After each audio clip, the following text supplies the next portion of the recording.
وكون مع الصادقين. آمنت بالله صدق الله العظيم وصدق رسوله النبي الأمين المتين المبين المعز المكين الكريم ونحن على ذلك من الشاهدين الشاكرين والحمد لله رب العالمين। যাবতীয় তারিফ ও প্রশংসা গুণগান গুণকীর্তন গুণভাজন সেই মহান করুণাময় আল্লাহ পাক রব্বুল আলামিন জাল্লে জালাহু আম্মা নাহালু প্রশংসা মাত্র খালিক মালিক কায়নাত যে আল্লাহ পাক রব্বুল আলামিন ক্ষয় অভয় অনন্ত অসীম মহাদাহুলা সারিকালা যে আল্লাহ পাক রব্বুল আলামিন কোন শব্দের দ্বারা মধ্যে সারা জগৎটাকে সৃষ্টি করেছেন ফায়াকুন ধ্বংসের শব্দের দ্বারা মধ্যে সারা জগৎটাকে ধ্বংস করিবে। আর যে আল্লাহ পাক রব্বুল আলামিন 18,000 মাখলুকাতের মধ্যে সর্বশ্রেষ্ঠ করে উম্মতে মুহাম্মদ করে প্রেরণ করেছেন। আর যে আল্লাহ পাক রব্বুল আলামিন এখানে ওখানের মধ্যে না বসিয়ে থেকে একটি জালসার মধ্যে সকল ব্যক্তিকে আসার এবং বসার এবং কিছু শোনার তৌফিক দান করেছেন। তো সেই মহান আল্লাহ পাক রব্বুল আলামিনের জন্য শুকরিয়া আদায় করি, সকলে মিলে একই কণ্ঠে বলি আলহামদুলিল্লাহ।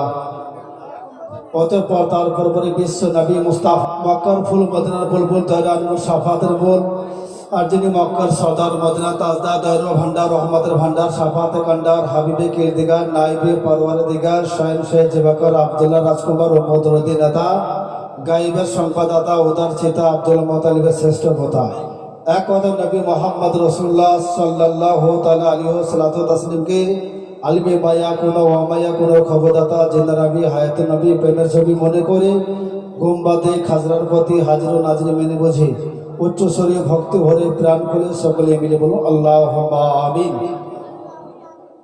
जहाँ जिक्र हबीब होता है वहाँ खुद खुदाई करीब होता है।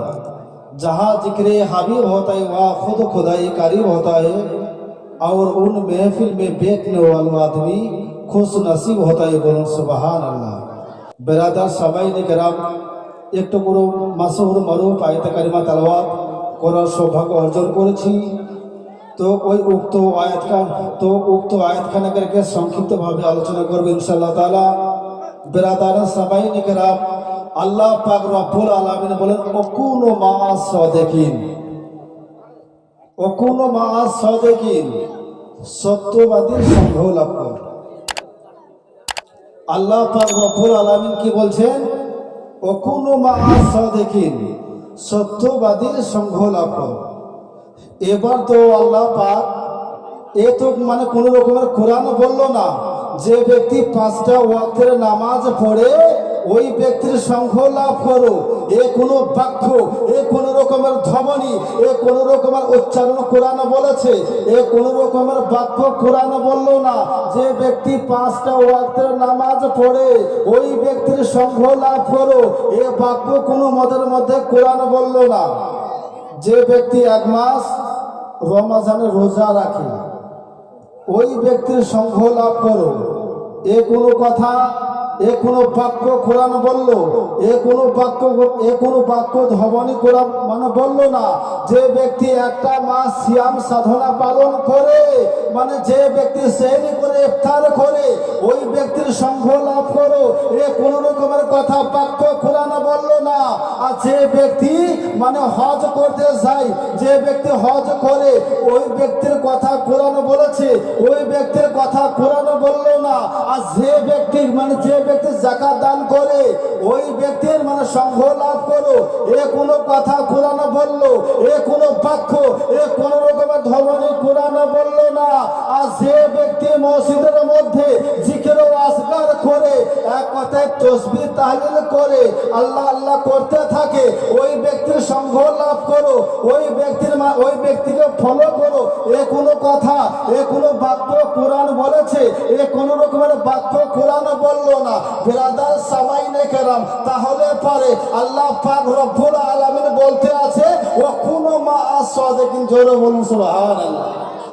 সত্যবাদীর সঙ্গ লাভ করো।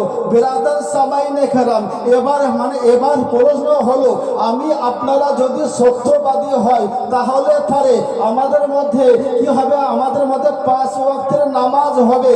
আমি আপনারা যদি সত্যবাদী হয় আমাদের মধ্যে জমা হবে।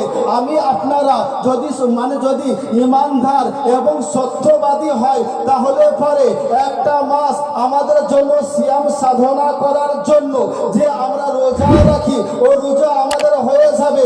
আমি আপনারা যদি কোনো রকমের মধ্যে সত্যবাদী হয়ে থাকি তাহলে পারে আমাদের জিকির ও আজকার হবে আমাদের মধ্যে। আমি আপনারা যদি কোনো রকমের মধ্যে সত্যবাদী হয়ে থাকি তাহলে পারে আমাদের রোজা হবে, আমাদের হজ হবে, আমাদের যাকাত হবে, আমাদের জিকির ও আজকার হবে। এক কথায় আল্লাহ পাক রব্বুল আলামিন আমাদের প্রতি রাজি হয়ে যাবে। জোরে বলুন সুবহানাল্লাহ। এবার সত্যবাদী কে ছিল ব্রাদার বাবজি, সেটা আমাদেরকে লক্ষ্য রাখতে হবে। সাইয়েদানা হযরতে আবু বকর সিদ্দিক রাদিয়াল্লাহু তাআলা আনহু উনি ছিলেন সত্যবাদী। জোরে বলুন সুবহানাল্লাহ।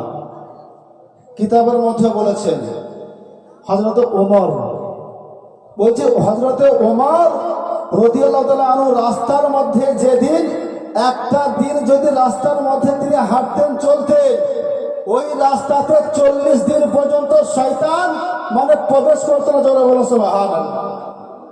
তাহলে যে নবী মুস্তাফার সাহাবী যে উমরে ফারুক আজম, আর তিনি যদি একটা দিন যদি রাস্তাতে মানে চললে পারে, যদি 40 দিন শয়তান আসা যদি বন্ধ হয়ে যায়, তাহলে আমার রহমাত লিল আলামিন নবী মুস্তাফার মর্যাদা কত। জোরে বলো সুবহানাল্লাহ।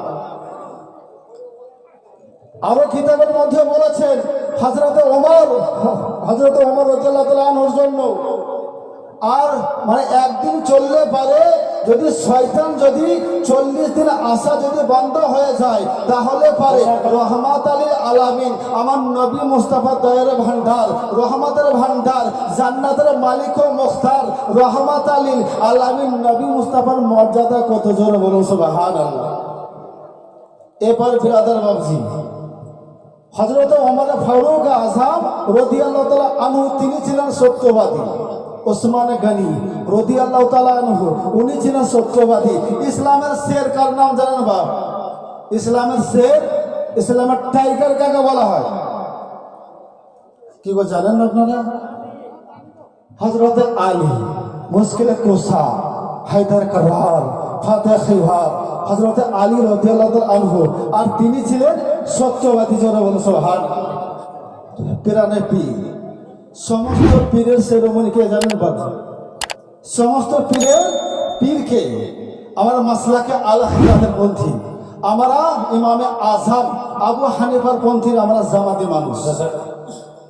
সমস্ত পীরের পীর মানে পীরের সেরেমনি গাউসে সামদানি, কুতুবুর রব্বানি, মেহবুবে সুবহানি, আব্দুল কাদের জিলানী গিলানী আলাইহি রাহমাতুল্লাহ তাআলা আলাই, আর তিনি ছিলেন সত্যবাদী। জোরে বলুন সুবহানাল্লাহ। বাগদাদ শরীফের নামাজ কিতাবের মধ্যে বলেছেন ব্রাদার বাবজি, আর তিনি মায়ের পেটের মধ্যে 18 পারার মানে কোরআন শরীফের হাফিজ হয়েছিলেন। জোরে বলুন সুবহানাল্লাহ। আমাদের মধ্যে হবে এমন কোনো মানুষ বলছে বা বলে জি আমাদের যত পীর মানে হানাফি জামাতের মানুষরা, যত পীর মানে অলি মানে গাউস মানে কুতুব মানে সমস্ত হানাফি জামাতের মানুষরা, এ আমরা মানি না। তাহলে বিরাদার সামাইনে কেরাম পশ্চিম বাংলার বুকের মধ্যে মানে ভারতের মধ্যে খাজা গরিবে নওয়াজ হিন্দের ওলি খাজা মঈনুদ্দিন চিশতি রহমাতুল্লাহ তাআলা আলাই, আর তিনি এসে তো সমস্ত মুসলমানকে এনেছেন, ঠিক কিনা? সমস্ত মুসলমানকে এনেছেন। তাহলে পারে খাজা গরিবে নওয়াজ হিন্দের ওলি, আর তিনি এসে যদি সমস্ত মুমিন সমস্ত মুসলমান নিয়ে আসে তাহলে পারে, আর তিনি না আসলে তো আমরা আসতে পারতাম না, আর তিনি না আসলে পারে তো মুসলমান মানে মুসলিম কি হতো প্রচার হতো না। আর সেই ব্যক্তিকে যদি আমরা মুসলমান হয়ে আর যদি ওই ব্যক্তিকে অমান্য আমরা করতে পারবো, আর ওই ব্যক্তিকে যদি অমান্য করা হয় তো সেই ব্যক্তি কি হবে? সেই ব্যক্তির নামে মুসলমান হবে। সেই ব্যক্তির নামে মুসলমান হবে, যার জন্য কোরআনে বলেছেন আলা ইন্না আউলিয়া আল্লাহ লা খাউফুন আলাইহিম ওয়া লা হুম ইয়াহজানুন, যাদের ভয়, যাদের ডর, যাদের ক্ষোভ, যাদের গম এই দুনিয়ার মধ্যে তো নাই তাদের সারা তাদের মানে ওই যে বলছে পর জগতের মতো তারা তো তেনাদের ভয় ডর ক্ষোভ খুশি নাই। জোরে বলুন সুবহানাল্লাহ। বিরাদার সামাইনে কেরাম, তো আয়াতে কারিমা তেলাওয়াত করেছি। আল্লাহ পাক রব্বুল আলামিন বলেন ওকুনু মাআ সাদিকিন, সত্যবাদীর সঙ্গ লাভ করো।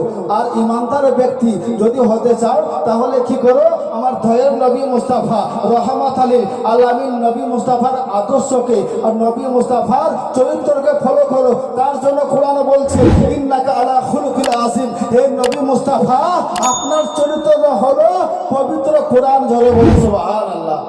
বিরাদার বাবজি সামাইনে কেরাম, বেশি আর লম্বা চওড়া বেশি কোনো রকমের মধ্যে লম্বা চওড়া করছি না বা করবো না। বিরাদার অনেক মৌলানা সাহেব বসে আছেন। আল্লাহ পাক রব্বুল আলামিন আমাদের এই গ্রামের মধ্যে যে জালসা দিয়েছে, এই জালসা আপনারা শুনুন, শোনার পরে কিছু আমল করবেন। এই আমল যদি করেন আর এই আমলের কারণে আল্লাহ পাক রব্বুল আলামিন চাইলে পারে সমস্ত গুনাহ খাতা খাবার এসে করে দেবে। আর আমার আপনাদের আমল নামাকে কে কি হবে ভারী হয়ে যাবে। আর এই মানে এই রাত্রির জালসা আল্লাহ পাক রব্বুল আলামিন আমাদেরকে মানে দিয়েছে, এবং আমি আপনারা কিছুটা শুনে কিছুটা নিজের জীবনটাকে কি করব পরিবর্তন করার চেষ্টা করব। যে ব্যক্তিরা নামাজ পড়ি না ওই ব্যক্তিদেরকে নামাজ পড়ার মানে একান্তভাবে করতে হবে। অনেকে ব্যক্তি কি করে জালসা করছে, জালসা করার পরে জালসা হয়ে গেল, খাওয়া দাওয়া হয়ে গেল, আবার যা ইচ্ছা তাই এরকম করলে কিন্তু হবে না। ব্রাদার বাবজি বহু দূর থেকে বক্তা আসছে, এই বক্তারা ওয়াজ শুনে কালকে দেখবে আবার সে যা করতায়। তো জালসা করে কি লাভ বাবজি? কিসের জন্য জালসা করে? কিছু লাভ আছে? জালসা করে যদি 10টা মুসলিম যদি মসজিদে না বাড়ে তাহলে জালসা করে কি লাভ? কিছু লাভ আছে? কোনো রকমের মধ্যে লাভ নাই। তাহলে জালসা করুন, জালসা করার পরে বহু আমাদের গ্রামে অনেক বড় বড় আলেম আছে, তাদের প্রতি অনুসরণ করুন। বড় বড় বক্তা বাহির থেকে আনা হয়েছে, আনার পরে তারপরে যদি আপনি আমরা যদি নামাজের দিকে না যাই, সঠিক পথের দিকে না যাই, তাহলে এত টাকা খরচা করে এত টাকা ব্যয় করে কি লাভ? কিছু লাভ আছে? তো বিরাদার সামাইনে কেরাম, আল্লাহ পাক রব্বুল আলামিন যেন সকল ব্যক্তিকে বোঝার এবং সঠিক পথের প্রতীক হওয়ার যেন তৌফিক দান করুন। সকলে মিলে বলুন আমিন। ও আখির দাওয়ানা আনিল আলহামদুলিল্লাহি রাব্বিল আলামিন। হায় তো বাকি, মোলাকাত বাকি, এইখান থেকে করলাম কি মনের কথা রয়ে গেল অনেক বাকি। ইসলামের কোনো করবেন না ক্ষতি, বাড়াবেন ইমানের জ্যোতি।